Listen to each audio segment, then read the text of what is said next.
books and scheduled for a rollout to engage the community. We wanted to take this opportunity to use this also as the town hall to address what's happening post-earthquake recovery for the installation. For those who don't know me, my name is Patricia Bank. I'm the installation commander. For Air Force people, that means I'm the base commander, and for our Army folks, that means I'm the garrison commander.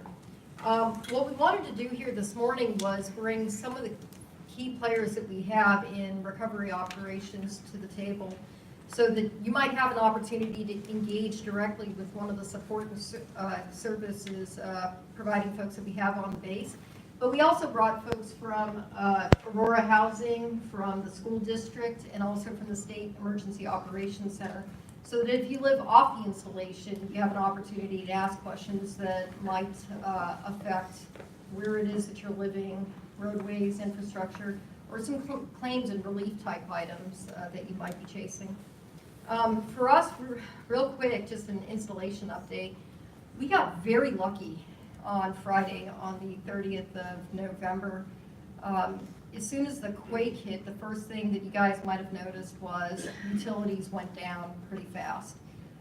For the Richardson side of the base, your feeder for electricity went up pretty quickly, although it was quite a number of hours before we could get the full side of the Richardson part of the garrison up to speed and full on with electricity.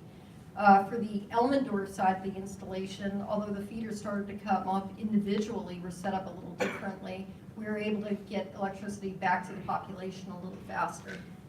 For the base population, we turned off the water deliberately because we had so many fractures in the main water lines that we were starting to lose the reserve that we had in the water towers. So that's why we were without water for a bit of time. Fortunately, our civil engineering group was able to cauterize some of the leaks there and bring water back up in the same day. All told, we didn't suffer any catastrophic damage to any of the facilities that we had after that initial quake. What we're finding today, though, I think the last stats that I saw, we had something on the order of 2,600 aftershocks since the major quake. And I'll tell you that we're kind of retreading the same ground and re-looking at some of the facilities that we've already done an initial damage assessment on. And what we're finding is a little more damage on top of the initial damage. So I would encourage you, for facility owners, for those in housing on base in our barracks and dormitories, go back and look at the initial damage that you saw and look for new damage. And it might not just be in water leaks or you smell gas, but really look at the cracks in the walls and the foundations. We have information that we'll be able to disseminate on what to do if you find any kind of damage, and some information for the civil engineering group and the help desk to be able to report that. Aurora also has a direct number for housing. So no catastrophic damage to the facilities. We didn't have any casualties. Nobody died, thank God, after that quake. And after we lost power and utilities, the first thing you might have seen was the traffic on base was a crush, with people trying to get home to make sure that their families were safe, trying to get to the schools to get their children, trying to get home to see what was left and what kind of damage your houses might have sustained. We didn't have any power to the stoplights on base, so within about 5 minutes we had emergency responders and our security forces out there guiding traffic. And I really want to thank the community, because we had no accidents caused by traffic jams or people panicking. This community on base did a really good job at keeping calm, listening to law enforcement instructions, and being very orderly. And the reason why we were so successful was really because of the community's willingness to submit to law enforcement's guidance. I'll tell you also that immediately after we started to transition from response operations to recovery operations, we started to assess damage in the commissary. If you've been on Facebook to see what the commissary looked like, just massive damage from the fire suppression system and stagnant water leaking down over everything. We estimated originally that it'd be several days, maybe as much as a week, for the commissary to come back up online. We thought that it might be a couple of weeks for the BX, but because we had so many volunteers soldiers and airmen alike coming out on the morning, Saturday morning, the very next day. We had more than 100 volunteers that fell in and brought the commissary back up online just about 24 hours later, a little more than 24 hours later. And the BX opened up this past Monday.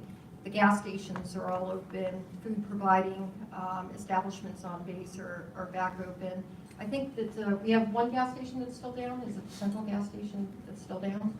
The gas station by AFES, the military mall, is still down. That's just pending a part that got fried during the initial quake. So all told, the community is starting to come back.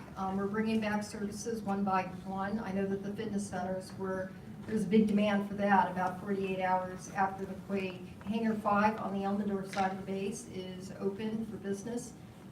Buckner is also back open for business. We opened that on Tuesday around noon. The Elmendorf Fitness Center is going to be down for a little bit. What we found was the initial damage after the first quake was exacerbated by some of the aftershocks that we had. So our engineers are back in to look at those facilities to see what's going on. So what I'm going to do is I'm going to introduce you to the team that I have up front here. They'll take a couple of minutes and just talk about some of the things that they have underway for the community. And then what we wanted to do was turn the microphone over to the audience so that you all might engage and ask questions. What's going on with anything that affects your lives on base and off. So to my far left, we have installation safety, Mr. Vernon Lucas. I've got our acting medical group commander, Colonel Mark Lamey. Mr. Jody Coons from Aurora Housing, Mr. Dan Barker from the Anchorage School District, Chaplain Bowen, my neighbor, Chief Chaplain on the installation, Colonel Mike Staples, most popular man on the base. He is the installation engineer. Colonel Diamond Cookson. Colonel Cookson has a Force Support Squadron, so all the people and family issues, all the support facilities and services. And Chief Hinckley from the State Emergency Operations Center. Okay, so with that, we'll pass the mic. Hello, I'm Vernon Lucas. I'm the Chief of Safety. So one of the things I just want to talk about, this may be a little late for, well, it's obviously late for this last one, but we do have a couple handouts that we put up on the PA website to help you prepare for the future, because we do live in Alaska and we will have other earthquakes, hopefully not as big as this one, but we will have them. So basically, are you prepared? Were you prepared?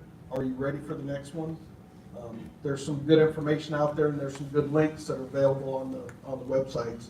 Additionally, just want to put out a word. If you did have any kind of glass breakage in your house from pictures or anything like that, please be careful.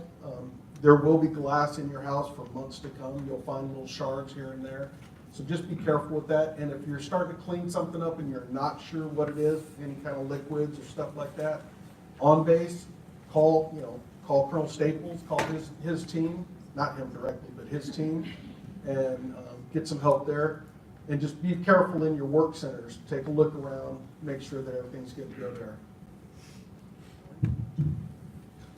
I'm Colonel Mark Lamey, the Deputy Group Commander Administrator of the hospital. So main message here for you all today is that we're fully operational. We're open for business. We're taking care of patients. We did have to relocate some of our operations, but we are fully capable.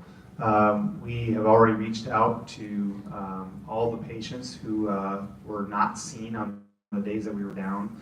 We did have some recovery operations, so obviously we did not see patients on Friday and Monday, and then yesterday was a holiday. So we have reached out to all those patients and either rescheduled them or taken care of them over the phone. So we thought maybe we would need to extend our operations, but we now think we do not need to do that. Our folks are going to add in some appointments during the day and then do their administrative work at the end of the day. So our folks will work some extra hours, but you won't see anything with regards to the change to operations in that group, but we will take care of everybody's needs. That's all I have for now. Thanks. Thank you. I'm Jody with Aurora Military Housing. As Colonel Shank said, we fared very well on this base. We've got a lot of professionals on here that know what to do in an emergency. All the civilians as well as the military personnel were just excellent in this exercise, and a special thanks to the security forces for being out there so quick. On the Aurora team, we were very fortunate. We had only had to put one tenant in temporary lodging, and that was just due to a water burst while we cleaned that up. We had no major structural damage. However, we encourage everybody that lives in our housing, if they have any concerns, please go to our website. Right on the main web page, you can submit photos of what you're seeing. We run those through our engineering department. We have all our guys look at that and determine if this is just for notation only. We had approximately 200 tenants report for notation only and about 20 concerns out of 3,262 homes. I think that was very well, but we continue to track these things. So please, if you need to, call, but we prefer you use the website. Submit any photos, any questions, we'll get right on that, and we'll make sure all of our families are safe and ready to perform their mission. Thank you. Thank you. My name is Dan Barker. I'm a director with the Anchorage School District.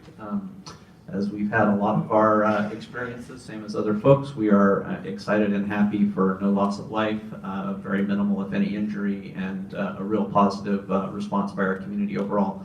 As most of you know, the Anchorage School District operates over 100 facilities, and we've spread everywhere from Girdwood up to Chigiak this last week, which I know has had a huge impact for folks by not having students in schools, is for us to be in all of those facilities, be able to make sure all those facilities meet multiple sets of standards, both for structurally able and then educationally mission ready, able to work with kiddos, and we're really excited to be where I heard your medical group commander say that you were 100% mission ready. We're looking forward to that for us on this coming Monday, that we will have all students receiving educational services.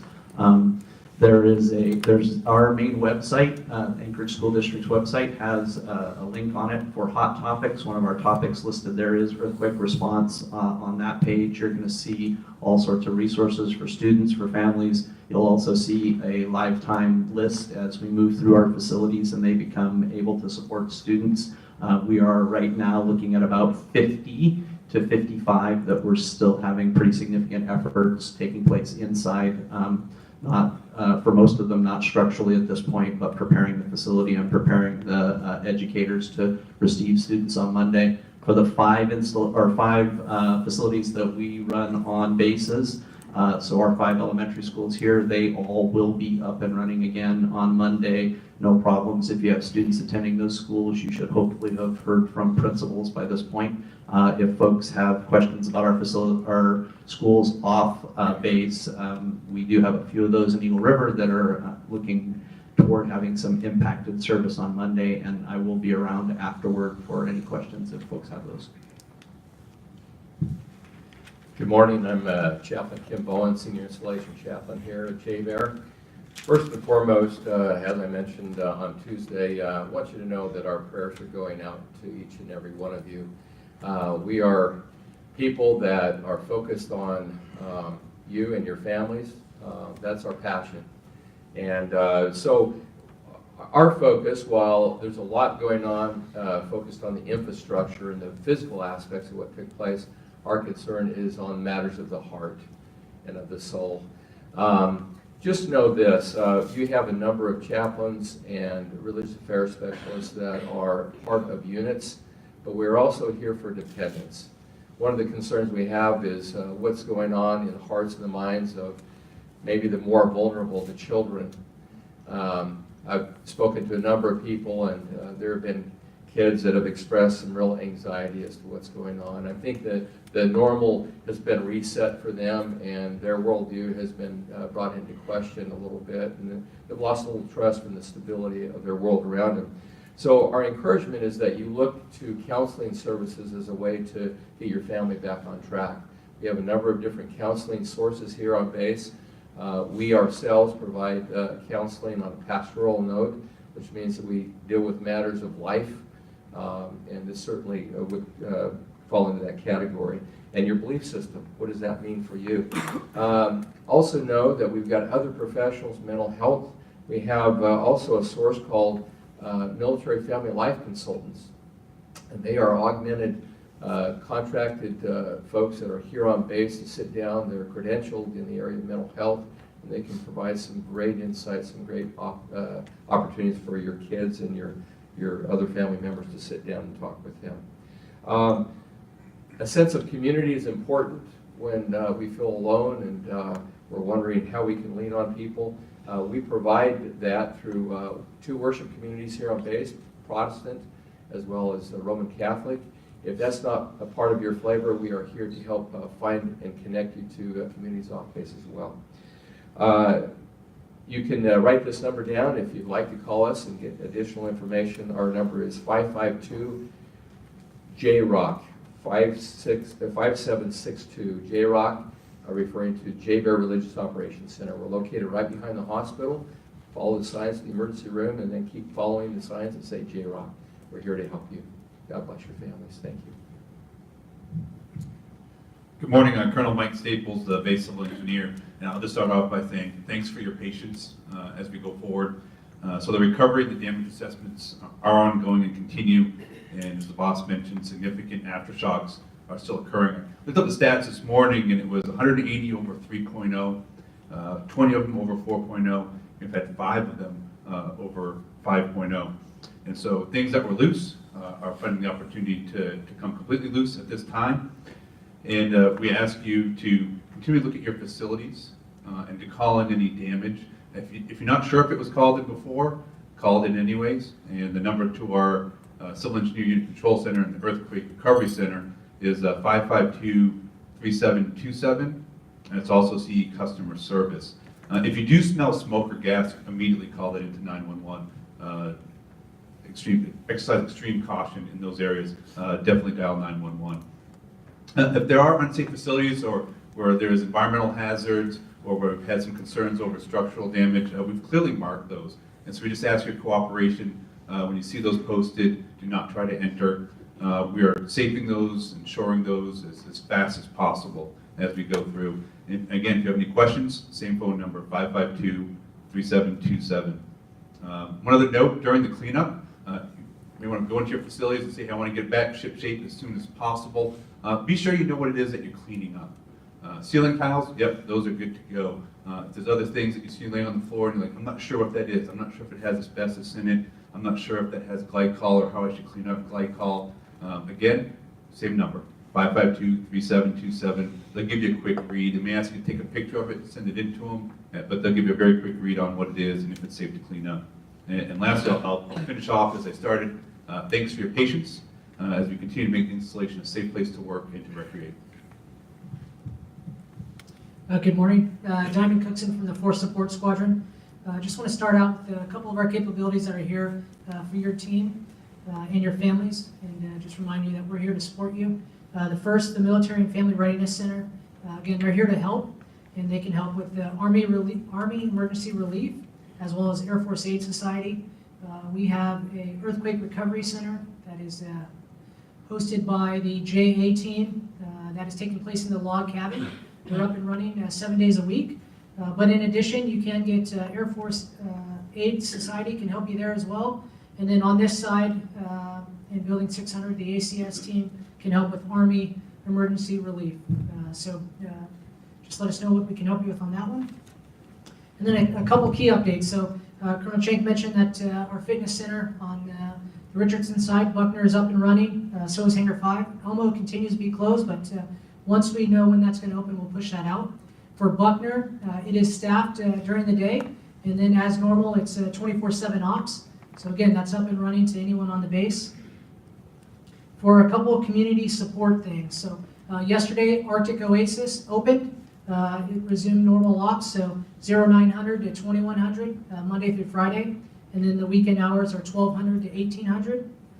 And then tonight, just a reminder, the holiday tree lighting will take place at 1800. That starts in the Frontier Theater, and then the actual tree lighting will take place in front of Building 1 on the Richardson side. And then just in closing, if there's anything that the team needs, the Force Support Squadron, we're here to help you, so just let us know. Thank you. Hey, Blaine, can you talk to CDCs and child and youth programs? So I overlooked my slide there, but child and youth programs. So we've been up and running since Monday.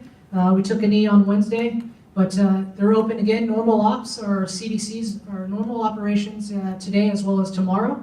In addition to that, they've expanded care for the school-age centers.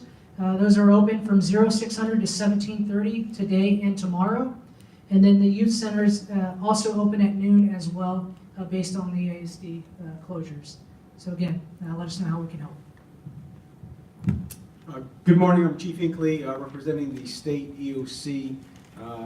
A couple messages that we wanted to put out. One was, the state coordination and the response is being done right from here on JBR, right over on the National Guard Armory is the state EOC. And so lots of movement on a state perspective from that area. A couple messages that they wanted to continue to put out there is to drop cover and hold on as we have aftershocks, and to really help kids and help us all remember on what to do in an event of a magnitude like this. Most injuries occur when folks are trying to evacuate during the shaking, so drop cover and hold on.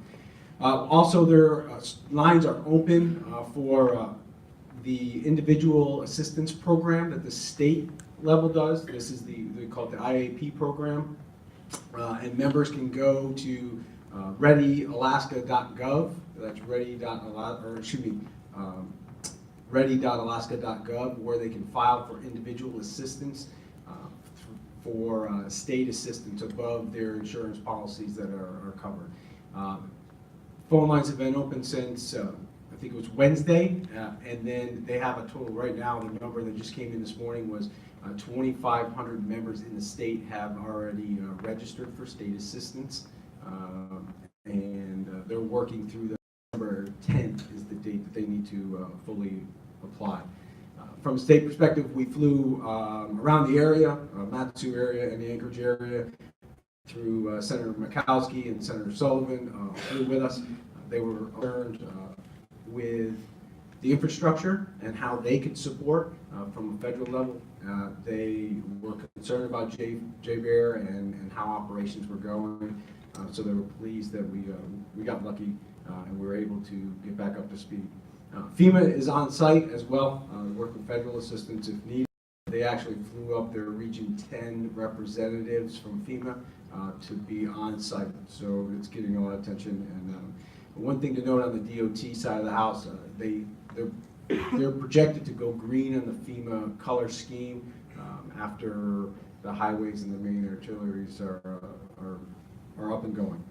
So one last thing that they talked on the state level is the extreme appreciation for the support of all the other agencies that are out there. The state is here to support, but they are extremely pleased to see the support from the American Red Cross, Salvation Army, and all the community and neighbor partners that are out there reaching out to everybody to make this as successful as possible.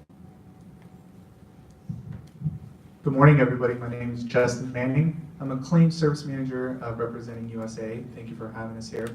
I just wanted to give you all some quick information about what we're doing here and where we're located. So currently we're at the Family Readiness Center, the log cabin. We're assisting members with any kind of claims or general questions. So I highly encourage you all to come see us, tell your friends and family.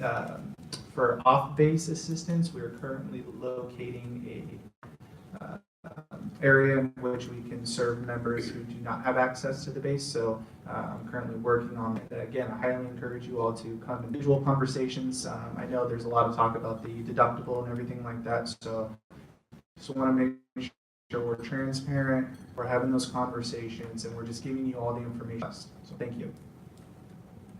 Just pass it on down. So we'll open it up at this time to any questions from the audience.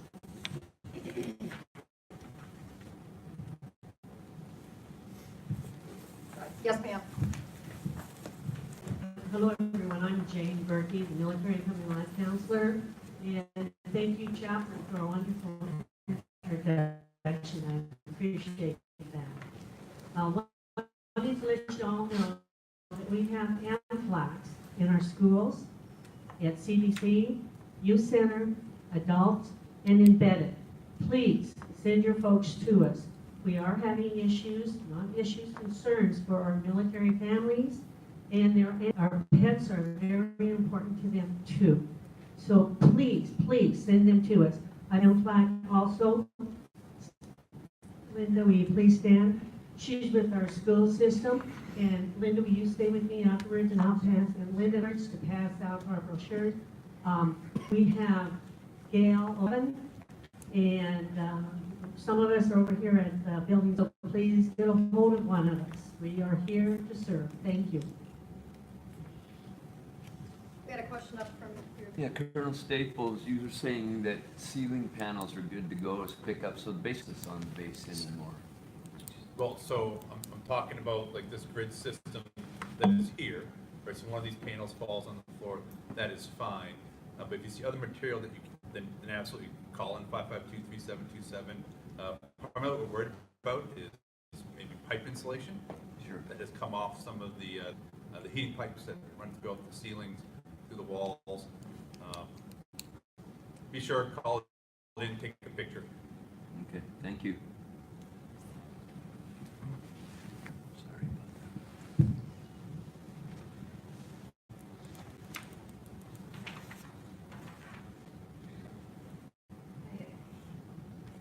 about that. Hi, I have a question about more like forward thinking about things.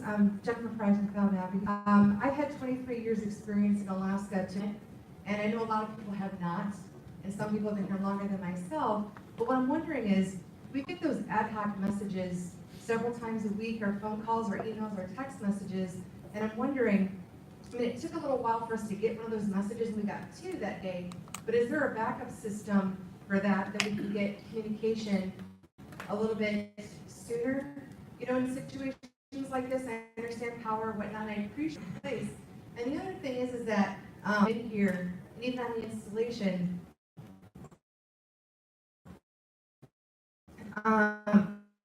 we've never had an earthquake drill that I've experienced here. Not one time. And, you know, we get fire drills, we get other types of drills, but I have not had experience one of those. So me knowing that, and I know our school does a great job of doing that, but I'm just wondering in the future as well, if we could maybe start looking at those types of things. And also too, is there a team, a disaster relief team made up of somebody from mental health, safety, and other things where we can go and get information that maybe is accurate? As of Sunday, I realized that there was a lot of information being put out there, but the website said that Building 600 was closed. And so I came to work thinking I was going to have to clean, so I dressed accordingly to come to work to try to clean things up. But it said it was closed.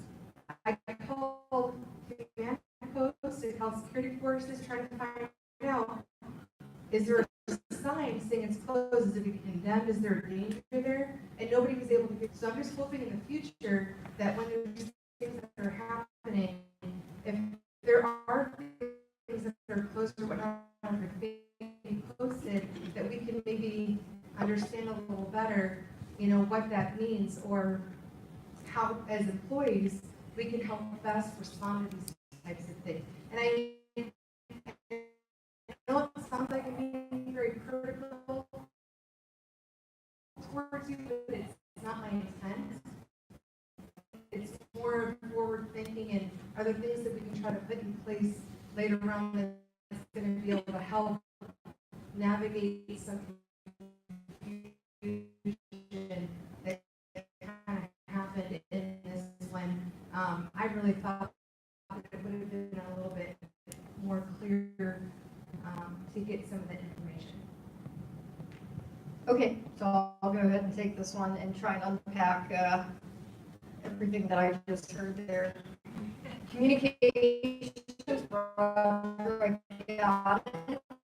The push method that we use is how far to go out. What we found in trying to push information out to the community very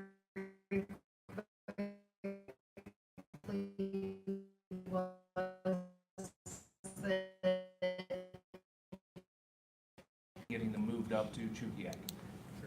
So what the secondary division right now is tasking most of what you're talking about. They went through some initial plans. Their beginning position, I believe, and I say that because I was not part of that conversation, but they are having those things tagged and located and then transferred to Chugiak, where they will be in communication with families about how to pick them up. They're inventorying the spaces prior to removal.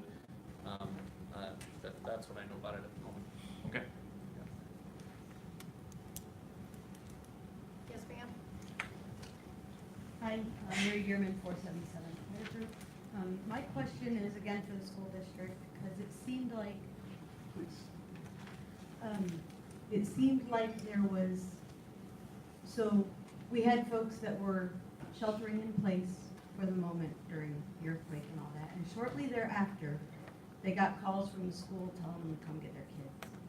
So my concern was that there was no stoplights up and running, nothing was going on, the city was still kind of black, and folks were getting asked to come get their kids.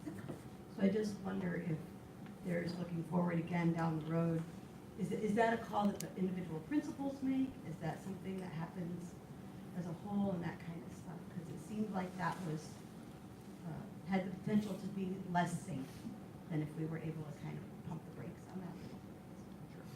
Yeah, great question. Thank you for that. At a massive scale situation like we had there, that was a centrally made decision. So it wasn't made by individual principals. It was made from a central location to say, we're communicating now to families within our community to say, we have your children, they're safe, please come get them when you can. We did have staffs that were engaged in that effort all the way up to past 6 p.m. that evening. So to your point about concerns, we left adult staff in place until every student was secured and connected with families. Most of them, we had some sort of vocal contact with the person or with the family to confirm status of child, even several hours before that, even knowing that we were going to then be holding on to those kiddos until that time. So we completely understand and acknowledge that there were many families who spent multiple hours before they were able to get to their students, particularly folks on the Eagle River side of the municipality. We kept those schools, like I said, open until students were able to be picked up by family members. There was no rush from our side to pressure families to pick them up. We just wanted to make sure they were aware that our facilities and operations of education were quit at that point, and that we were going to be holding students safe until they could arrive.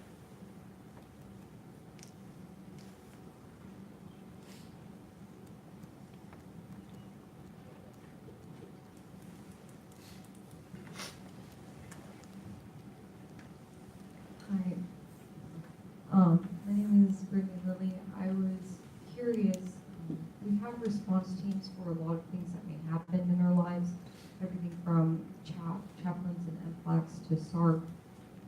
If something like this or anything were to take down the flats, be it a mudslide or avalanche, another earthquake or whatever, there's a large amount of people who will be displaced from their children or their homes. Would this maybe be a time to consider making an emergency response team of volunteers that live in various areas and various shifts that may be able to volunteer? If I'm a midshifter and it struck and I'm at work, there's going to be a lot of people who are on days who may be up in Wasilla and might be able to pick up my children, check on my house, make sure it's not on fire or something. In my particular situation, I don't have any children, but if I did, I may or may not have been able to get them immediately, and I don't have family here yet. I might not know anyone over there, but if we had a representative that we could call, we could get a quick location of them and pop that number on a recall roster to a hotline or something. Does that make sense?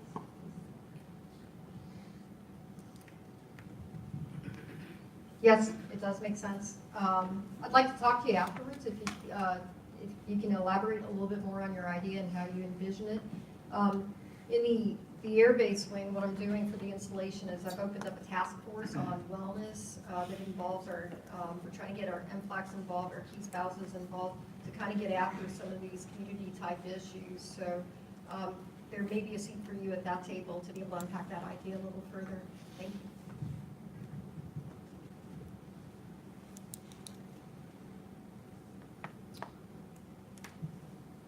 Just in case you guys want additional information, I want to let you know, back here, there's a couple worksheets, or information sheets, state individual disaster assistance, that's got phone numbers and websites.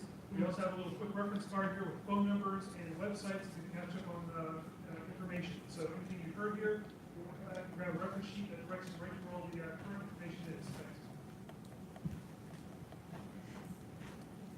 Okay, so it looks like we don't have any more questions for this team here that's at the table.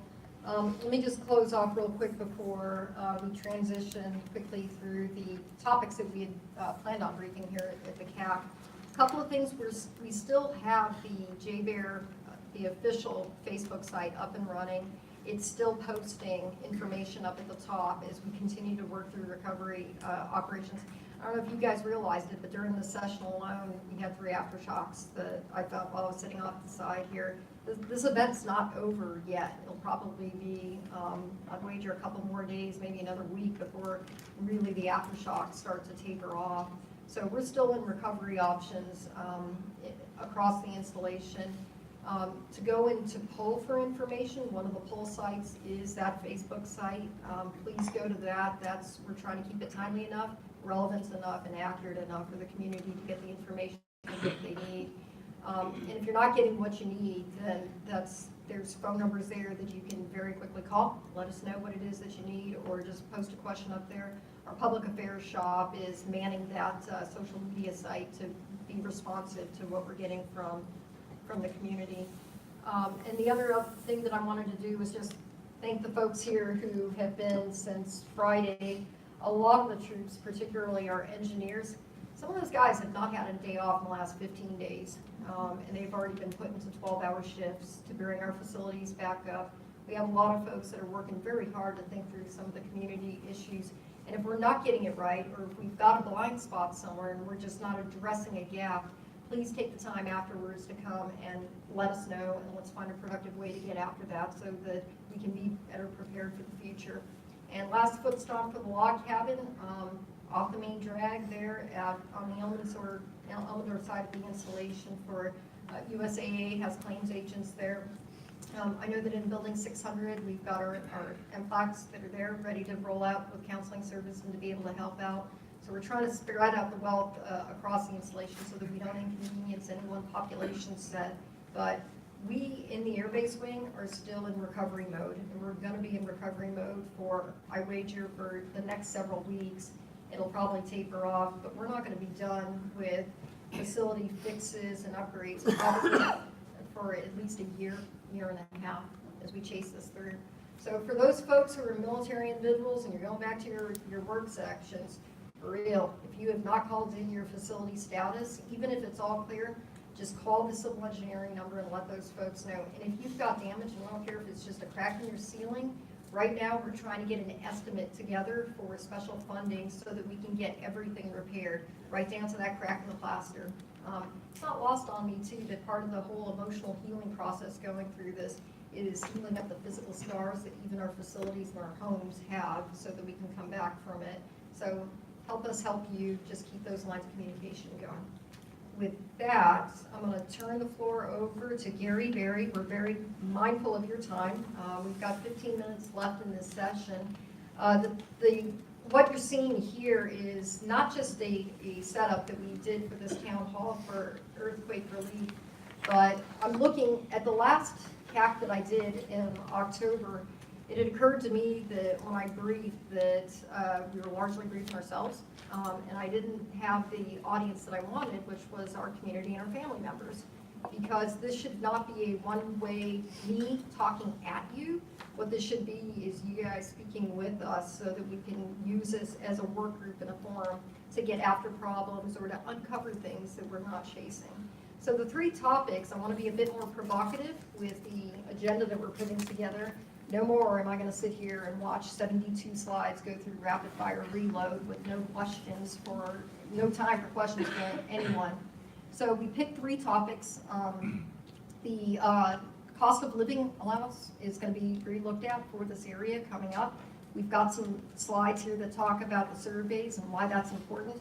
It's not lost on us a couple of years ago here that either for lack of communication or people not taking it seriously, that COLA for our forces, didn't matter what uniform you were wearing for the military families, was cut because we didn't do our part to capture accurate information and to kick it up. I don't know any family right now who can stand to take a cut in COLA considering the cost of living up here in Alaska.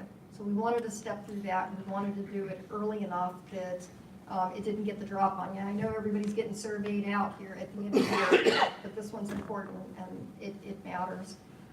We also wanted to talk about Aurora Utilities billing. Some folks may see a kick up in your utilities and wondering what's going on there. We've got Aurora on site to step you through the different housing enclaves and why you might be seeing an uptick in your utilities billing and what you might be able to do to help with that. And then what we wanted to do was open up the floor and talk about the gates that we have here on the base and some adjusted hours that we're looking at doing. And, you know, I'm gonna stand up here and tell you that we got some challenges with manpower. Everybody's got challenges with manpower, but when I look at security forces and defense of the base and the perimeter, I take that very seriously. Now, if there's something that we're doing with adjusting hours at the gates that's jacking up your mission or really having a significant impact on the community, I want to hear about that because I need to factor that into the calculation. I don't want to make a decision in a bubble here and then just hope for the best afterwards. But I'm hoping for a little cooperation too and a little understanding that we have high priority missions that operate on both sides of this installation that I have to put security forces troops against. And so that's the careful art and balance that we're dealing with. I also wanted to put it out there because I know that the Muldoon gate closing for about 45 days this last summer was a big hit. I'll tell you that was phase 1 for the construction that we're doing to make that area safe. We are looking at phase 2 construction for this summer coming up, and I wanted to tell you guys right now up front, 6 months ahead of time, that we're probably looking at 2 to 3 months for that gate being closed down so that we can do the proper configuration. So if there are things that we might be able to look at to reduce the pressure on traffic in that area or to be able to help out mission, help out significant challenges to the community while that gate is closed, then I'm open to ideas and I'm open to hearing about it. But I didn't want to ignore you guys and leave you out of the conversation, and I figure more than just give you 6 weeks notice or even 2 weeks notice, I wanted to give you 6 months up front to let you know what was coming.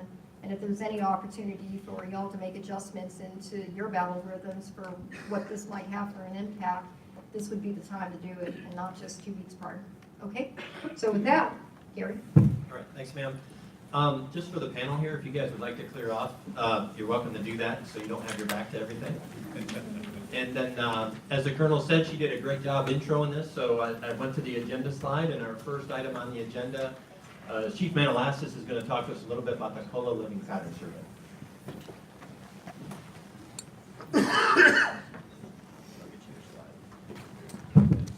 All right, as Mr. Berry says, I'm Chief Manalassis, not Major Cook, as the first light stated. He was supposed to be briefing on my behalf.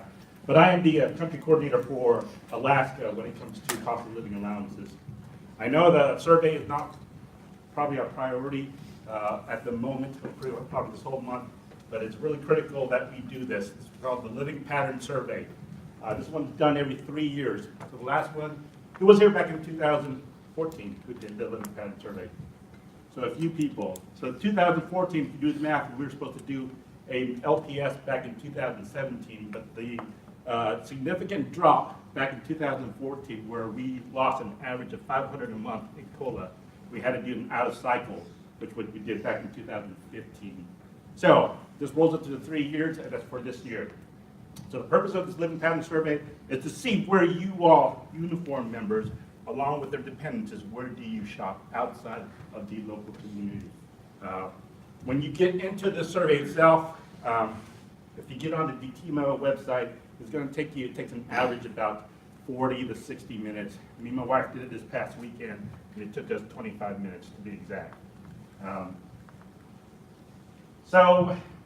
Prior to going into this survey itself, put down a list of all the stores that you go shopping at, all right?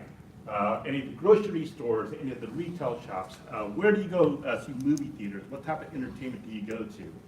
Those are the things that's going to help you with that survey and make it really, really quick.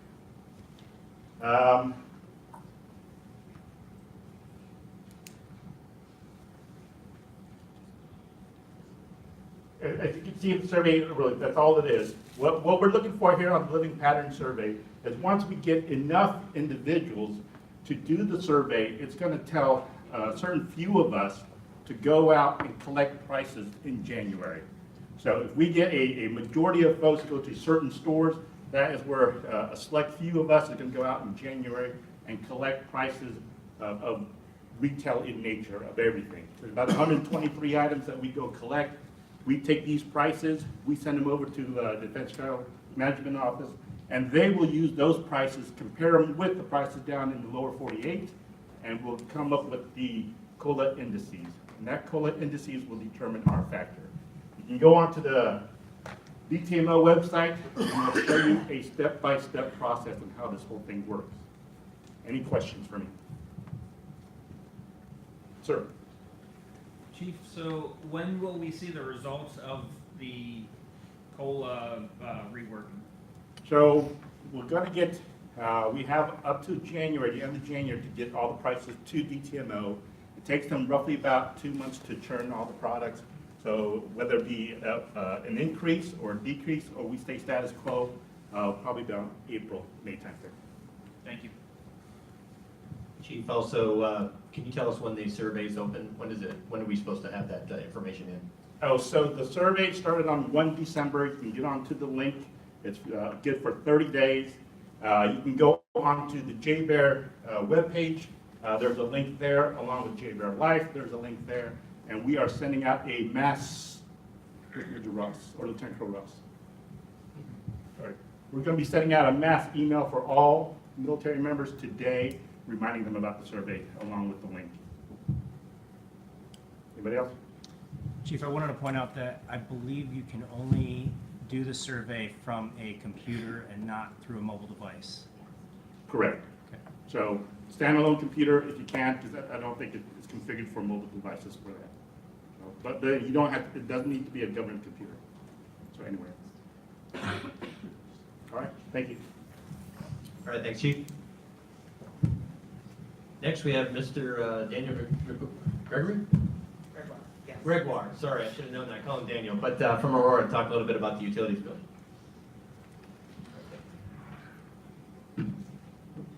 Hello, my name is Daniel. I'm from Aurora Housing, and we want to take a few minutes to discuss the utility allowance program. The utility allowance program, we've had one on the base for a long time. However, in 2016, the Air Force released a guidance to adjust the methodology for determining what the utility allowance is. So May of 2017, we launched what we refer to as the new utility allowance program.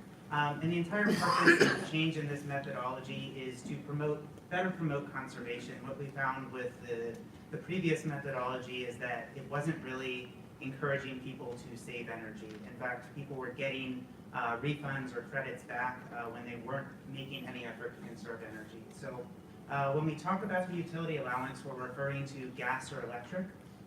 Most homes on base have either a gas or an electric utility allowance. Some actually have both. When we're talking about water, sewer, trash, or recycling, those are all paid 100% by Aurora. There is no utility allowance for those. Those are covered 100% by us. So the methodology for determining the utility allowance, it's really important that you understand how it works. The allowance itself is the real-time average consumption of homes in like-type groupings. So it's not a set value that doesn't change every month, and it's not based on any 5-year average or 10-year average. It's dynamic, it changes monthly, and depending on where you live, depends on what your allowance actually is. So there are 72 like-type groups on the military installation. Each of these groups has its own utility allowance. So every month, each group is going to have a different allowance. Like-type groups are groupings of homes that are identical. So homes that have the same heating system, homes that are the same size, same age. All these factors are grouped together and we take the average consumption of homes in these groups. Couple caveats to that.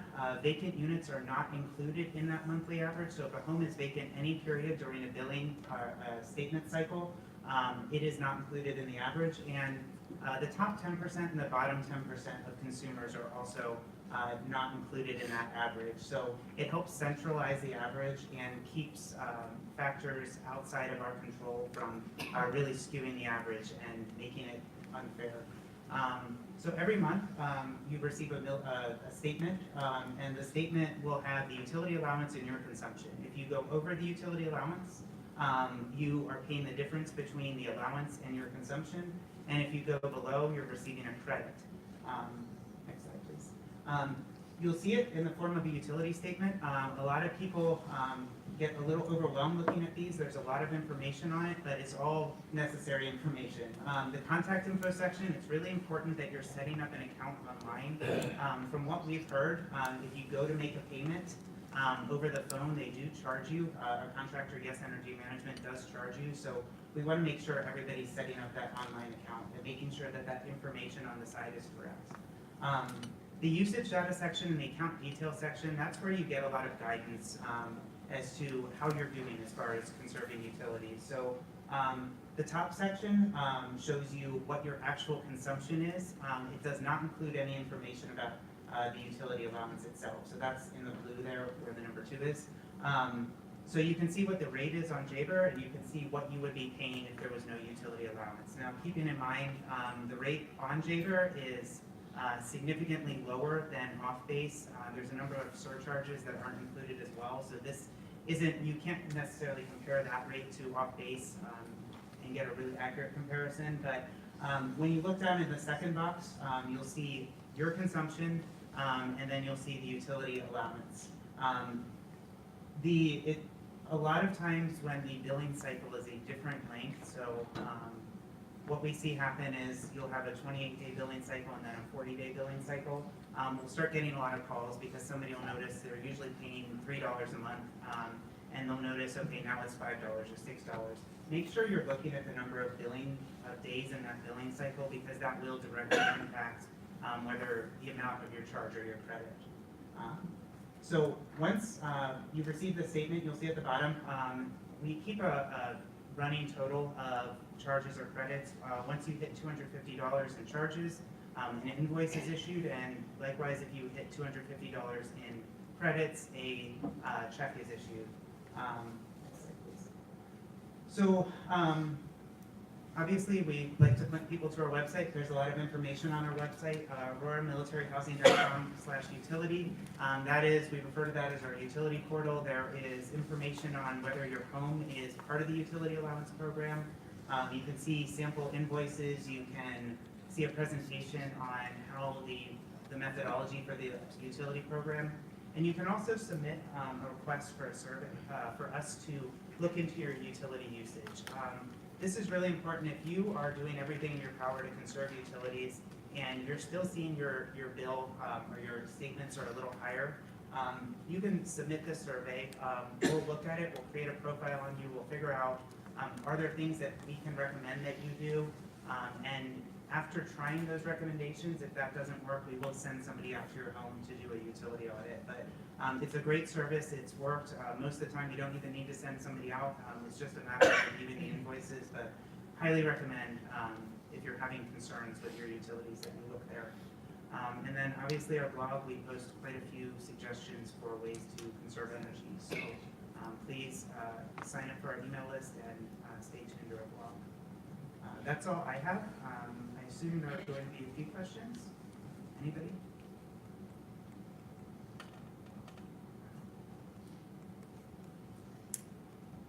So the inevitable questions for some is, I have a like home, but I don't have a like family size.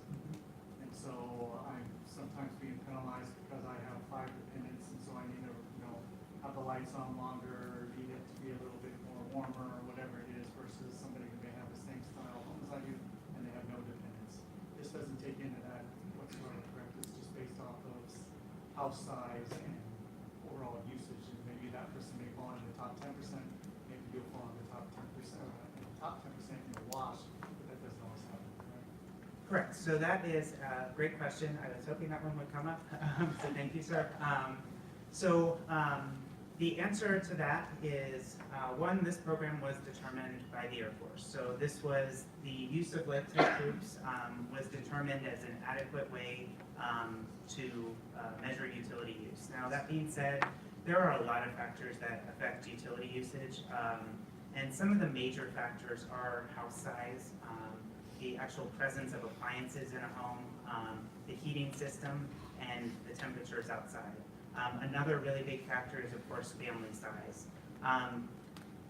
To measure utilities by family size would be extraordinarily difficult. We focused the allowance on the house itself, but by grouping into like type groups, a lot of factors that do have a heavy pull on utility usage, such as the house size, are washed out. They're not accounted for, and that is truly where that 10% on the top or bottom buffer comes in. Does it insulate you from every single lifestyle difference? Not necessarily. Somebody who is home more or who homeschools, for example, versus a family where the kids go to school and both parents work, you're certainly going to see differences. We can't fully account for all lifestyle changes, but we do think that that 10% buffer does play a big role in helping even that playing field.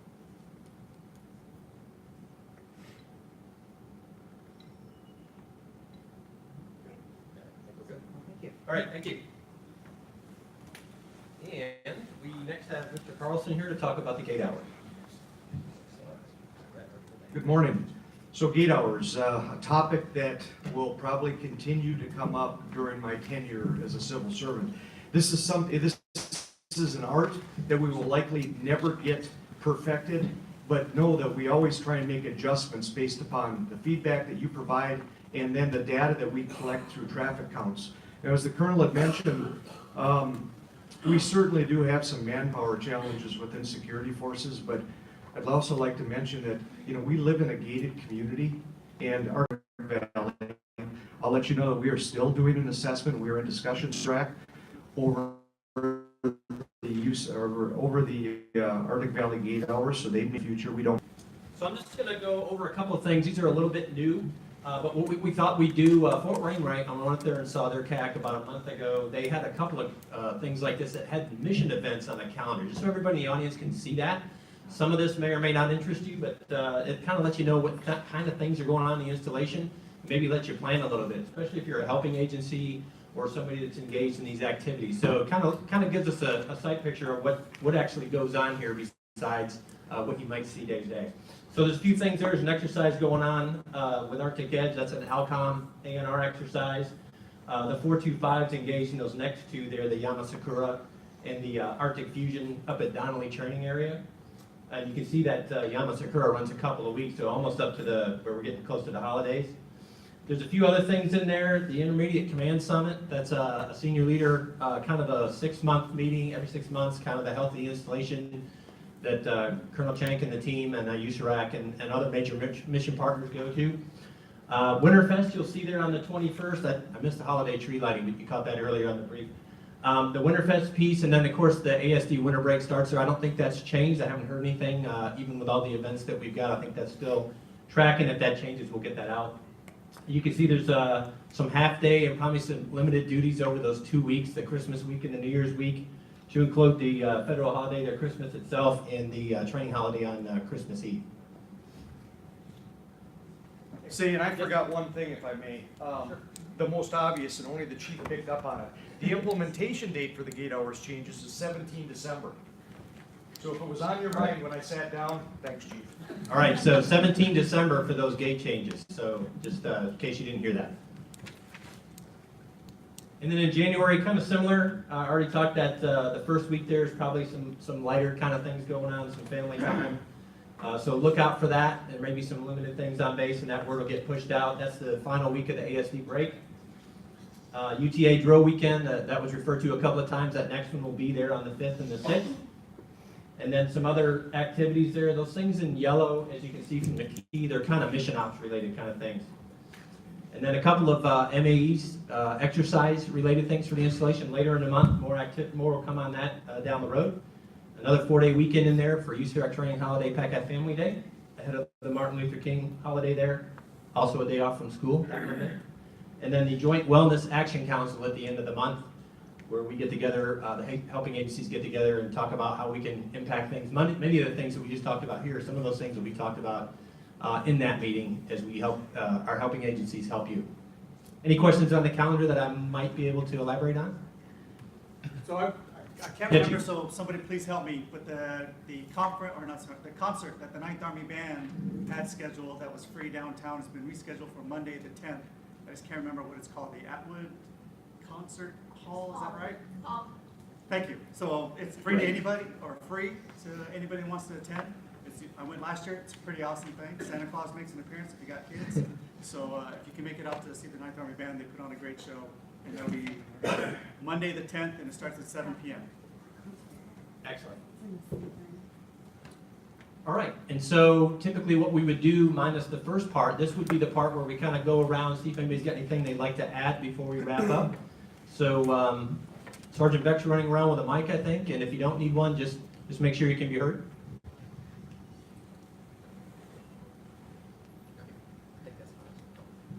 Hi, thank you, Jenny with the Fisher House. As you all know, our house is ran by donations. We need about $9,000 a year to directly support our families with food, clothing, birthday celebrations, end of cancer treatment celebrations, things of that nature. So this is the time of year that we do our gift card fundraiser. I have an example of a tree on the back table if you'd like to look at it. We still are having a hard time getting our trees out this year to be able to do that fundraiser. We still have about 12 trees left.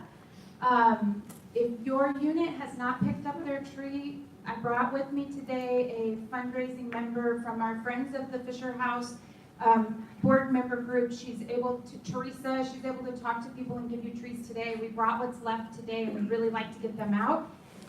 We are asking for them to be brought back to the house on the 21st of December. In conjunction with that, we are doing an open house. We have caroling, we have Santa. Rooms will be available if you'd like to see a room, if you've never been to the Fisher House and you'd like to hear more about our mission. The 21st between 12 and 6 is the time that we're doing that. We'd like to have our community support. So if you're interested in that, after, please see Teresa. Thank you.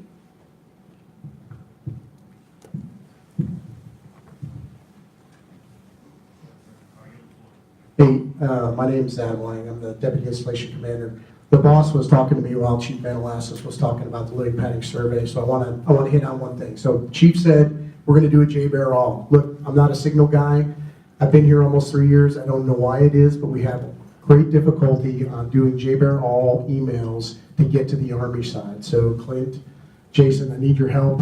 Let's get this out through command channels. If you're a senior spouse, FRG member, whatever, you need to be talking to your soldiers about taking the living pattern survey.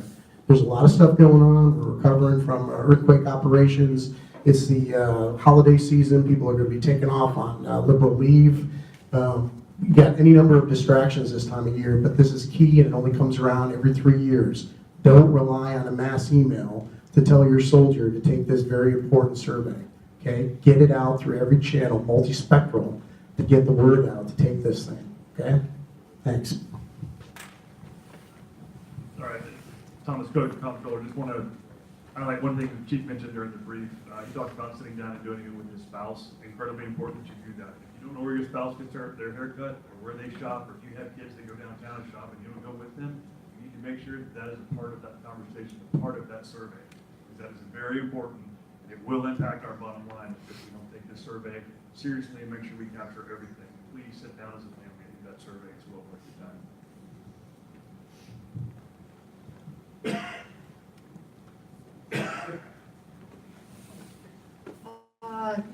As I said at the beginning of the second half of the session, we're reframing the way that we're doing the CAC, because it occurred to me, the first one that I did, we were briefing ourselves, and I'm not so sure that it was a good use of anyone's time. It really wasn't getting after the audience that I was looking for. Can I just see, with a show of hands, how many folks here are not employed by the government, don't work on the base? How many family members do I have here? One? Two, 3, 4, 5, about a handful. Okay, so I guess what I'm looking for is if we didn't hit the mark with the second half of this brief and kind of target things that, because frankly, it's a bunch of us sitting around a table trying to think, this might be important for our families. If we didn't hit the mark on that correctly, please come by, talk to Mr. Berry, and tell us where we're blind on some of this stuff and how this forum could be more useful. I still get the impression we have just a handful of our family members and spouses here. I'm still briefing ourselves. So what I'm trying to do is just open up the aperture a bit so that we can get diversity into the crowd here, family members, maybe even from the unit level, to come in to be able to carry the information back to their folks. But as I look out, I see a lot of people who work directly for me in the audience here, and I'm not looking for another staff meeting. So if we didn't get this right, help me out, help me reframe this to something that's better for our community. And I don't have to be right, I just need to get it right. So you can come back and poke at us and tell us where we're a little tone deaf on some things. If this session is good, and maybe it doesn't need to happen every month, maybe it's once a quarter, maybe putting the slides out on a Facebook site would be helpful in getting the word out to the rest of the folks. What we're doing this morning is we're trying to tape everything so that we can get it out and hopefully have people call in with issues. We're looking for ways to try and reach the community and make it a little better. So I'd love some feedback after the sessions. Okay. Apart from that, we ran a little over, but I felt it was important that we give the community an opportunity to come back and talk to us and to at least give you an update on where we're at with earthquake recovery. We're not done yet. It's going to be a little bit of time before we're completely out of this. And right now, I'm tracking about, at last look, 24 families across Army and Air Force who were displaced because of the earthquake. And the majority of those folks live off the installation in Eagle River, who are either crashing with friends or maybe had some help to get into billeting or lodging for a night or two. I'd love to hear how those families are doing, and if they need some help, we have ways to be able to take care of them where they don't have to come out of pocket. Okay? Thanks very much. Sir, do you have anything? No? I'm sorry. All right. Here's the last takeaway slide. Note that there's about 48 other slides that we're not looking at in here that are behind this. So you'll see some links up here. We're going to post those as we normally do on our webpage. And we're also going to ask our PA team to send out a post on Facebook that has the link to this live feed that we just did that you can go back and view later. And then also that link on how to get these slides. So please share those with the folks in your formations. Also, you can see where our next meeting is. That's scheduled to be right here on the 10th of January. And if you have that feedback that the Colonel mentioned, that's probably the easiest way to get a hold of me is that web address in the middle. And again, these slides will be posted. So you can shoot me your ideas on how we can make this better. Or if we really are hitting the mark, reinforce that with us. And then, of course, you can use our ICE comment piece, too, to send information in that way that Colonel Lang will see and I will see and the boss will see so we can get after the issues. If you haven't signed in, please do so. That'd be good. Otherwise, we'll see you next month. Have a happy and Merry Christmas.